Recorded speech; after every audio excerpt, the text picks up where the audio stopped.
Welcome back to my channel Travel and Tales with Jayanta. ব্যাপারটা হচ্ছে যে এবারের এই ট্যুরে মানে এই 60 পেরিয়ে অবসর নেওয়া জীবনের সেকেন্ড ইনিংস শুরু করে দিয়েছি আমি আর আমার বন্ধু বলা। রিটায়ার্ড লাইফ এনজয় করতে আমরা হয়ে গেছি এখন 60 যুবক। আর ওই যে ছোটোবেলায় পড়েছিলাম না যে থাকবো না কো বদ্ধ ঘরে, দেখবো এবার জগৎটাকে, তা আমরাও সেই এখন জগৎ দেখতে বেরিয়েছি।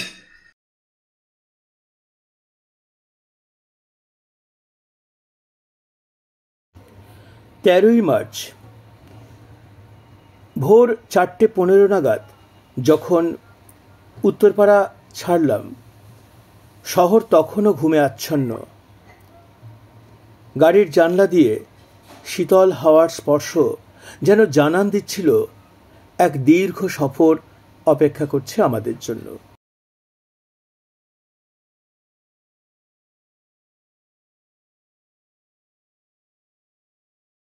আমরা এখন চলেছি, আজকে শিলিগুড়ি থাকবো, নিয়ে কালকে সেখান থেকে আমরা কালিম্পংয়ের একটা অফবিট ডেস্টিনেশন তানিয়াং, কালিম্পং থেকে এটা শিলিগুড়ি থেকে 90 কিলোমিটার দূরে আমরা চলে যাব তানিয়াং। আর আপাতত তানিয়াংয়ে 2 রাত কাটিয়ে তারপর ঠিক করব কোথায় যাব।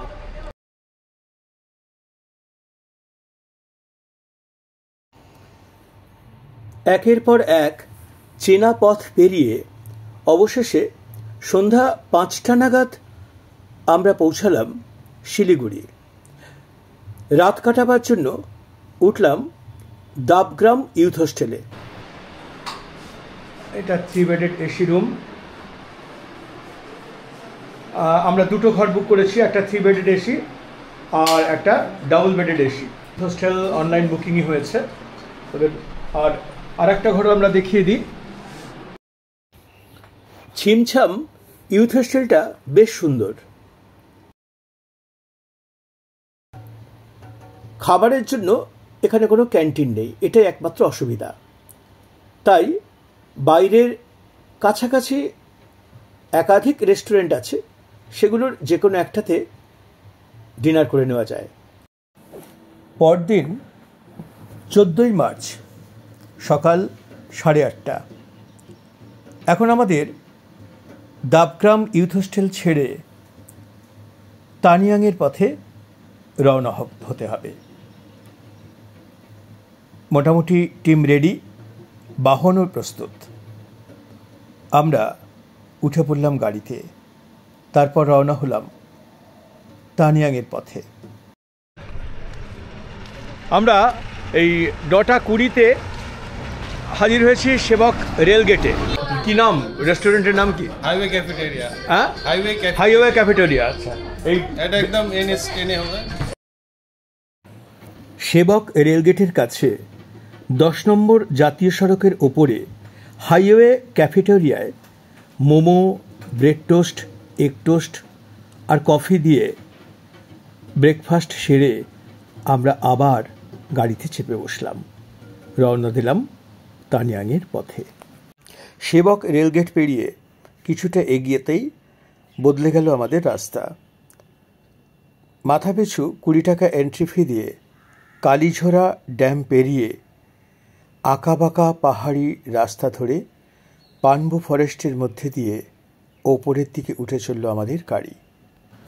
সামনে অপেক্ষা করছিল সরু পাহাড়ি রাস্তা, যেখানে এক পাশে গভীর খাদ আর অন্য পাশে পাহাড়ের কঠিন প্রাচীর আর জঙ্গল। গাড়ি ধীরে ধীরে যত এগোচ্ছে, পথের বাঁকে বাঁকে শ্বাসরুদ্ধকর দৃশ্য যেন আমাদের জন্যেই অপেক্ষা করে আছে। আমরা এসে গেলাম গোর্খাল্যান্ড টেরিটোরিয়াল অ্যাডমিনিস্ট্রেশনের অফিসে। Take the next right. জিজ্ঞেস করুন পানবুদারা।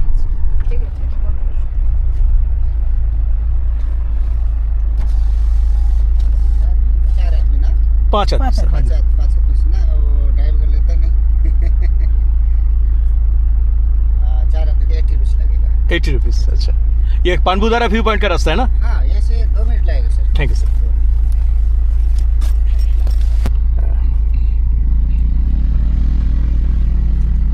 ইউ। Okay, thank you. এবার আমরা চলেছি আর বললো এই 4 কিলোমিটারের মতো বাকি আছে বোধহয় পানবুদারা ভিউ পয়েন্ট। পানবুদারা বাহ, চারিদিকটা বেশ একটা আলো আর মেঘের খেলা চলছে, বড় বড় এলাচ গাছও রয়েছে, রাস্তাটা খুব সুন্দর। ওটা পুরো কুয়াশায় ভরা, একদম কুয়াশায় ঢেকে গেছে, মেঘ এসে ঢেকে দিয়েছে। দারুণ, বেশ কেমন লাগছে বলো দেখিনি? অসাধারণ, অসাধারণ, অপূর্ব। রাস্তার বাম দিকে বিশাল শিবের মূর্তিটা যেন আমাদের পথ দেখাচ্ছিল। গাড়ি পার্ক করে আমরা উল্টো দিকের পার্কে ঢুকলাম। সেখানে মাথাপিছু 20 টাকা করে এন্ট্রি ফি নিল।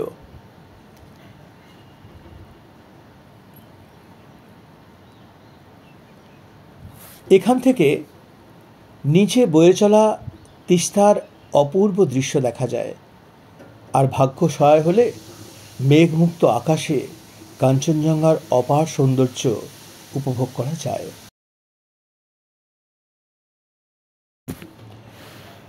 পানবুধারা ভিউ পয়েন্টে দাঁড়িয়ে একটাই কথাই শুধু মনে হয়, এ যেন প্রকৃতির এক উন্মুক্ত ক্যানভাস। ঠিক এই মুহূর্তে মেঘের জন্য কাঞ্চনজঙ্ঘার দেখা না পেলেও অনেক নিচে বহমান তিস্তা আর এই রোমান্টিক পরিবেশ সত্যি উপভোগ্য। পাহাড়ের বুকে এই নীল জলধারা যেন চিরন্তন বয়ে চলেছে তার আপন খেয়ালে। ছোট্ট ছোট্ট ফুল দুটো যেন ঘাড় নেড়ে বলছে, আবার এসো তোমরা, আবার দেখা হবে। Happy Holi, happy Holi uncle, happy Holi. खुश रहो, आप भी खुश रहो, सदा सुखी रहो। পানবুদারা ভিউ পয়েন্টে দাঁড়িয়ে এবার গাড়ির ডিকি খুলে চটপট 1 কাপ করে কফি তৈরি হয়ে গেল। ছোট্ট একটা কফি ব্রেকও হয়ে গেল আমাদের পানবুদারা ভিউ পয়েন্টে এসে দেখার সাথে সাথে।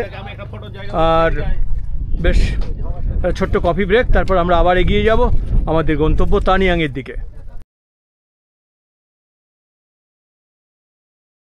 একটা কথা জানিয়ে রাখি, কালিম্পং হয়েও তানিয়াং আসা যায়, দূরত্ব পড়ে 30 কিলোমিটার।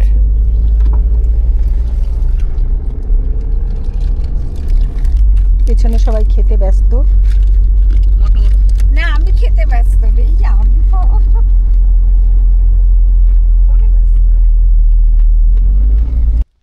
পানবু ভিউ পয়েন্ট থেকে আমরা এগিয়ে চলে এসেছি মাকুম ভিউ পয়েন্ট। এখানে থাকার জন্য দেখতে পাচ্ছি 3টে কটেজও রয়েছে।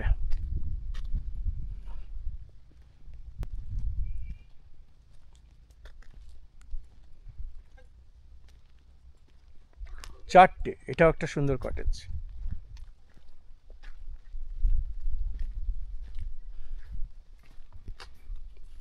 একটা দোকানও রয়েছে, মানুষজন খুব একটা কেউ নেই, দুজনকে দেখতে পাচ্ছি, একটু জিজ্ঞাসাই করে আসি।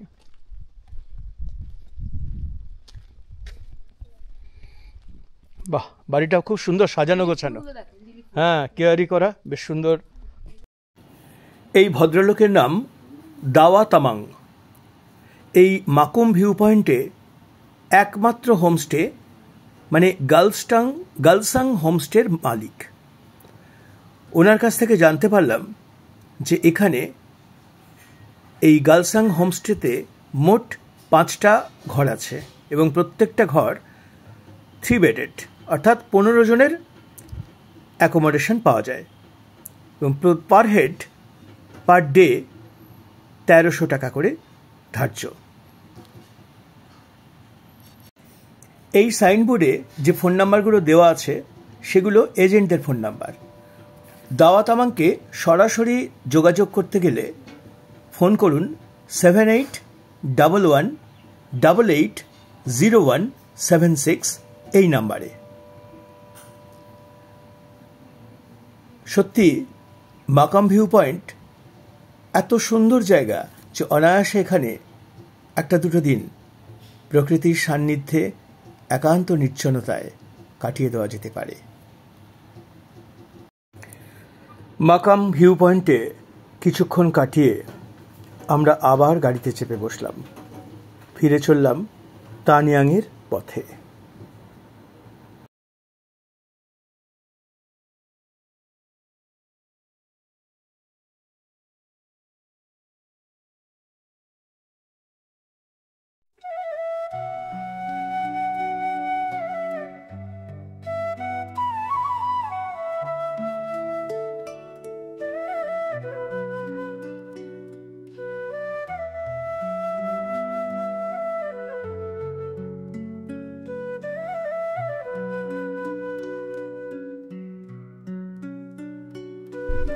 আমরা এসে পৌঁছে গেলাম আমাদের সেই আকাঙ্ক্ষিত গন্তব্য তানইয়াং। তানইয়াংয়ে আমরা উঠব বিশ্বরূপ হোমস্টে। এখানে রাস্তার পাশে সেফলি গাড়িটা পার্ক করে এখানেই থাকবে গাড়িটা দুদিন। এখন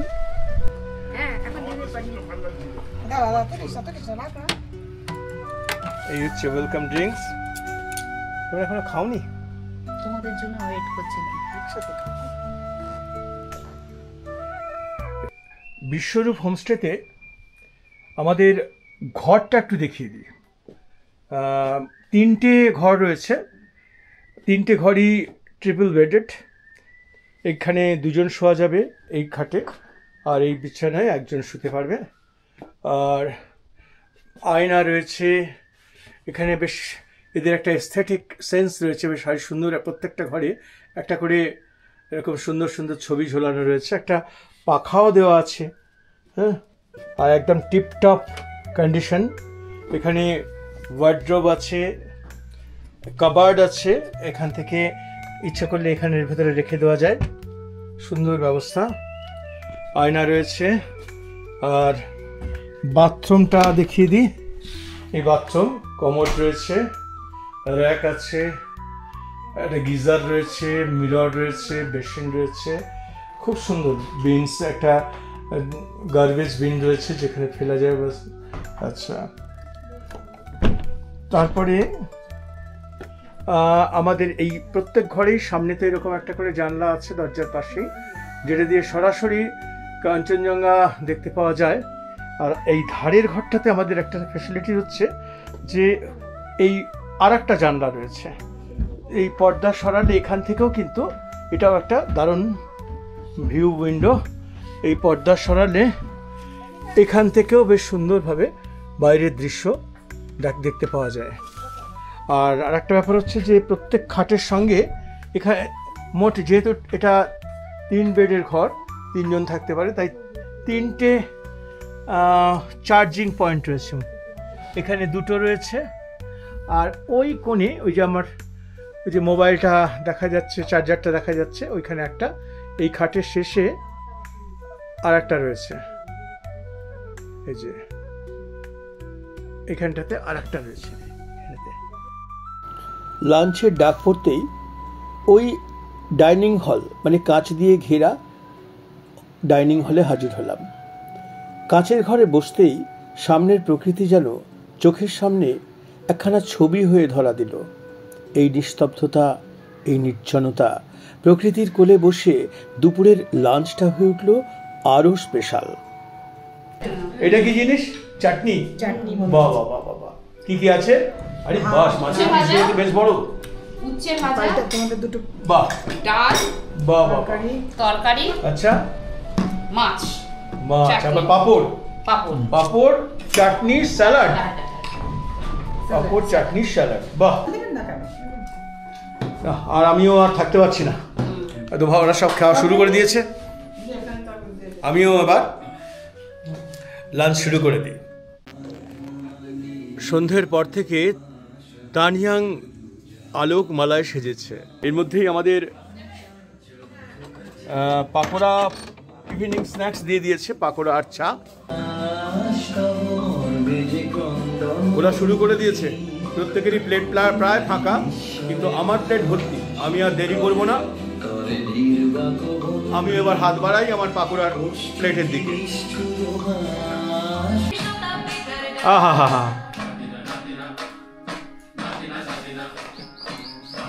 ব্রেকফাস্ট পেয়ে তার আগে নাচ শুরু হয়ে গেছে।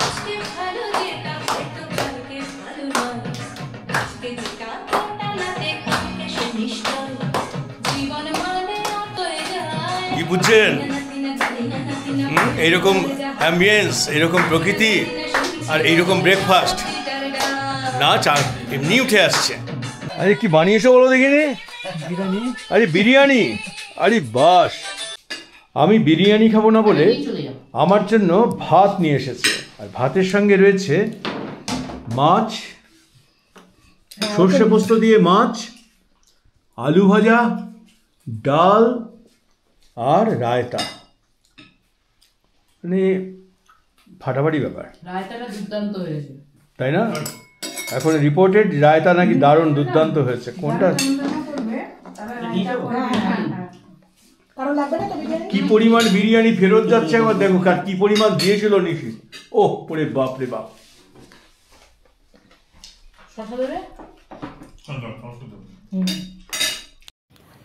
পাহাড়ের কোলে সবুজে ঘেরা নির্জনতায় তানিয়াংয়ে 2 দিন কাটিয়ে দিলাম। জায়গাটা যেন প্রকৃতির আঁচলে লুকিয়ে রাখা এক শান্ত নীড়। নেই শহুরে কোলাহল, নেই বাণিজ্যিক পর্যটনের বিশৃঙ্খলা, শুধু আছে প্রকৃতির বিশুদ্ধ সৌন্দর্য, মেঘেদের আনাগোনা আর পাহাড়ি জীবনের সরলতা। চারপাশে চা বাগান, আকাশ ছুঁয়ে থাকা পাইনের সারি, আর দূরে মেঘের আড়ালে থাকা কাঞ্চনজঙ্ঘার হাতছানি। আর একটু হাঁটাহাঁটি করলেই শোনা যাবে দূর থেকে আসা কোনো এক ঝর্ণার সুমধুর কলতান। এ যেন এক স্বপ্নের ঠিকানা, যেখানে প্রকৃতি নিজে এসে হাতে হাত রাখে মনের মতো। চারপাশে ঘন জঙ্গল, দূরে নরম কুয়াশায় ঢাকা পাহাড়, আর মাঝখানে আমরা কাচের ঘরে বসে সূর্যের আলোয় রেশমি সকাল, সোনালি দুপুর আর রাতের নৈশব্দ উপভোগ করেছি। এ এক অনুভব, এক ভালো লাগার গল্প, যেটা মনেই থেকে যায়, ছবি হয়ে, স্মৃতি হয়ে হৃদয়ের কোণে। হাওয়ার মৃদু ছোঁয়া, পাখিদের ডাক আর এই নিঃশব্দ প্রকৃতি, সব মিলিয়ে যেন এক অলিখিত কবিতা রচনার মুহূর্ত।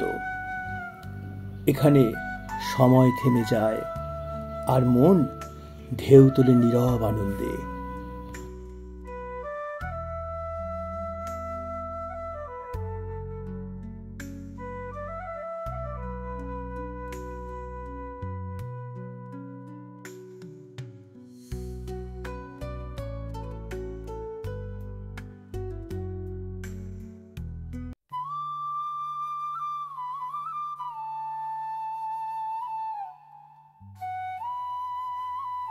তা আজকে ব্রেকফাস্টে ওরে বাবারে কত ডিশ, কত কিছু রয়েছে। লুচি, লুচির সঙ্গে সাদা সাদা আলুর তরকারি, আর তার সঙ্গে রয়েছে ডিম সেদ্ধ, আবার তার সঙ্গে সিমাইয়ের পায়েস। এ তো মনে হচ্ছে লাঞ্চ পর্যন্ত, লাঞ্চ দেরি করে করতে হবে লাঞ্চ। দেখুন বলা কি বলছে। আমি বলছি এদের কাছে এত ভালোবাসা পাওয়া গেল, হ্যাঁ, সেইটাই একটা বড় পাওনা। এটা ঘটনা, এটা বড় পাওনা। এটা হচ্ছে না কিছু যে এটা দাও, এটা চাই, এটা মানতে হবে, ঠান্ডা পড়েছে গরম জল দাও, এ দাও। এখানে এই যে নীতিশ আর এই লামা রয়েছে, এরা কিন্তু সত্যি মানে সবকিছু দিক থেকে খুব একটা, মানে আমাদের যাতে সবকিছুতেই একটা কমফোর্ট আসে সব সময়, ওরা খুব কনসাস এই ব্যাপারটা। তৃতীয় দিনে সকালের প্রথম আলো যখন তানিয়াংয়ের পাহাড় ছুঁয়ে উকি দিল, আমরাও উঠে পড়লাম। আজ আমাদের তানিয়াং ছেড়ে রওনা দিতে হবে। গত রাতের হালকা কুয়াশা তখনও পাহাড়ের কোলে লেপ্টে আছে, বাতাসে একটা শীতলতা। ব্রেকফাস্ট করে বেরিয়ে পড়লাম। গাড়িতে ওঠার আগে একবার চারপাশটা দেখে নিলাম। সবুজ পাহাড়ের মাঝে লুকিয়ে থাকা এই ছোট্ট গ্রামটা তখনও নিস্তব্ধ আর শান্ত। মেঘের ছোঁয়া লাগা চারপাশের অপূর্ব দৃশ্য দেখতে দেখতে রোমাঞ্চকর পাহাড়ি পথ ধরে তানিয়াং ছেড়ে রওনা হলাম চারখোলের পথে।